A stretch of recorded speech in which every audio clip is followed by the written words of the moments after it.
Во ова издание, студенти на новинарство се среќаваат на интернет платформата Slack, споделуваат стории преку страницата Substack. Која е целта? Предизвик беше носењето маска. Не можеш да ги прочиташ емоциите на луѓето. Искуства од серијата на Гласот на Америка за менување на однесувањето во пандемија. Смитсонијан ги отвори вратите во Вашингтон, Националната зоолошка градина, но и Националниот музеј на афроамериканската историја и култура. Неколку мина други. Ке ви кажем, останете со нас. Добро вечер од Вашингтон, го гледате ТВ журналот News Flash на Гласот на Америка на македонски, јас сум Јане Боаџиевски. Студенти по новинарство од Универзитетот во Калифорнија имаат клучна улога во информирање на своите соученици за време на пандемијата со COVID-19. Мајко Саливен со деталите. Со 485.000 студенти, ова е најголемиот јавен универзитетски систем во САД. Од почетокот на пандемијата на COVID-19 и онлайн наставата, студентите сакаат да слушнат вести, а студентите на новинарство го обезбедуваат. За студентите беше тешко да дознаат што на вистина се случува на Универзитетот на Калифорнија, иако сите информации за нив самите можат да ги најдат онлайн. На последната година на студии, Ајден Меглоин одлучил да сподели информации за кампусот и со други студенти од Универзитетот на Калифорнија креирале студентска информативна мрежа. Студенти на новинарство се среќаваат на интернет платформата Slack, споделуваат стории преку страницата Substack. Така, информирале и за неодамнешните протести на американците со азиско потекло и граѓаните од Пацифичките острови по серијата напади врз расна основа. Не се сите во големи градови, а во Сан Франциско секогаш нешто се случува. Студентите покриваат настани во и надвор од кампусите. Известуваме за расно помирување, протоколите за ковид, градишните работи кои се одвиваат во кампусите и за виртуелна настава. Студентите нудат и уникатни вести. Нив нема да ги видите во Лос Анџелес Таймс, во Сан Диего Юнион Трибјун. Имаме оригинална содржина која не може да се најде на друго место. Што велат дека е особено важно во време на изолација. Во година на карантини и ригорозни социјални мерки со седење дома, однесувањето и животот на луѓето се промени, тоа се одрази врз нивното ментално здравје. Најмногу однесувањето се промени меѓу луѓето. Гласот на Америка разговараше со неколку американци. Како се справуваат? Social life is crazy. Социализирањето е тешко. Сакам да ги видам пријателите, но не можеш да бидеш со пријатели навечер во вакви услови. Се договаравме да се видиме преку FaceTime. Не сме разговарале 2 месеца. Незиниот живот се сведе на домот. Сакам да читам книги, но не можам да седам само на едно место. Имам проблеми со спиењето. Мислите ми одат насекаде. Имав тешкоти со фокусирањето. Најголемата работа што ја сватив е колку физичкото гледање со други луѓе е добро за здравјето. Кога, например, 5 дена поред нема да се видам со никого, немам волја да се истуширам, да измијам заби. Напор е и преслекувањето. Менталното здравје е вашата способност да ја менаџирате емотивната, физичката и когнитивната состојба на умот, да сте свесни за мислите, емоциите, но и да забележите кога нешто не е во ред. Понекогаш работите не се како што треба. Понекогаш таа состојба е поизразена, што зависи од многу фактори. Разговорот со психолог навистина помага. Тие не се од нашето семејство или пријатели. Понекогаш помага некој да ве изслуша 1 час.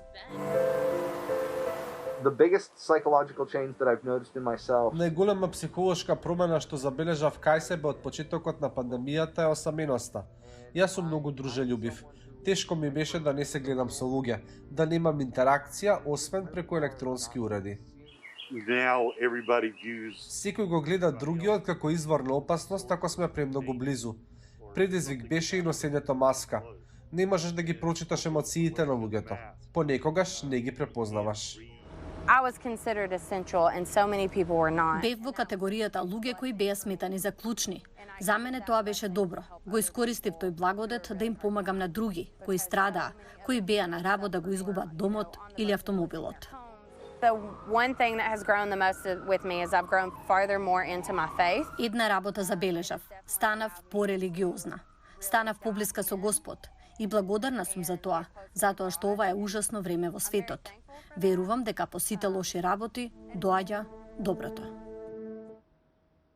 За крај на News Flash, по повеќе од една година од како беа затворени поради пандемијата со COVID-19, 8 музеи од институцијата Смитсонијан во Вашингтон повторно ги отворија своите врати. Джули Табо со деталите.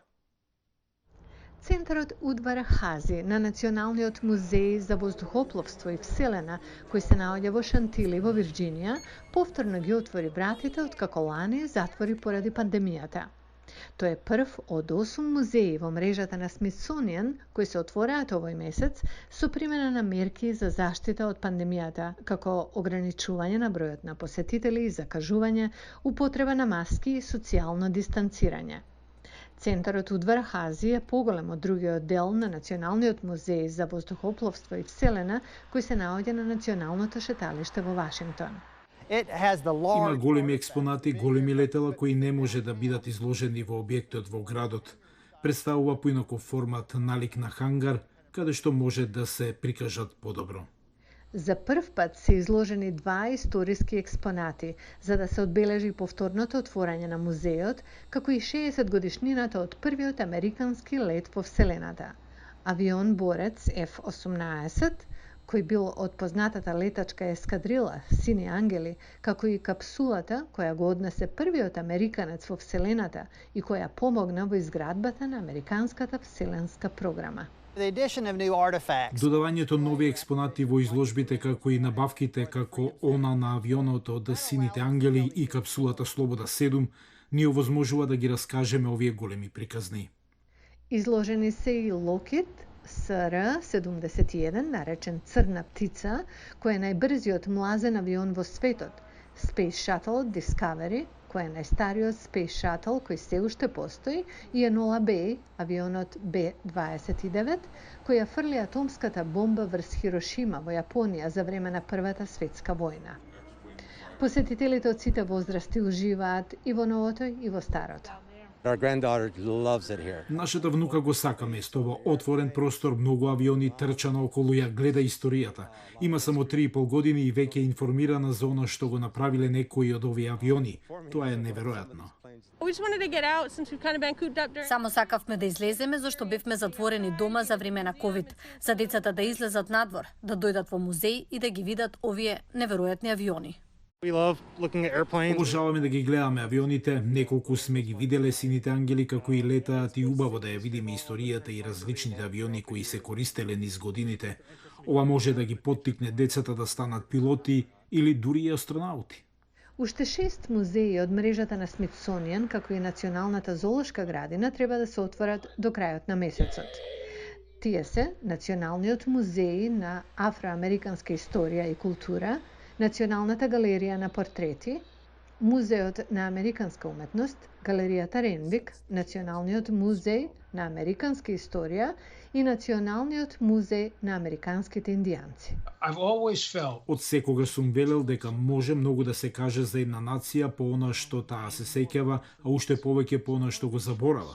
Сакаме да се осигураме дека музеите Смитсонијан и помагаат на Америка да се сеќава. Не само на оно што сака да се сеќава, туку и на оно што треба да се сеќава. Го гледавте News Flash на Гласот на Америка на македонски, јас сум Јане Бојаджиевски од Вашингтон. За најнови информации појдете на glaснaamerika.com, следете не преку социјалните медиуми. Пријатна вечер.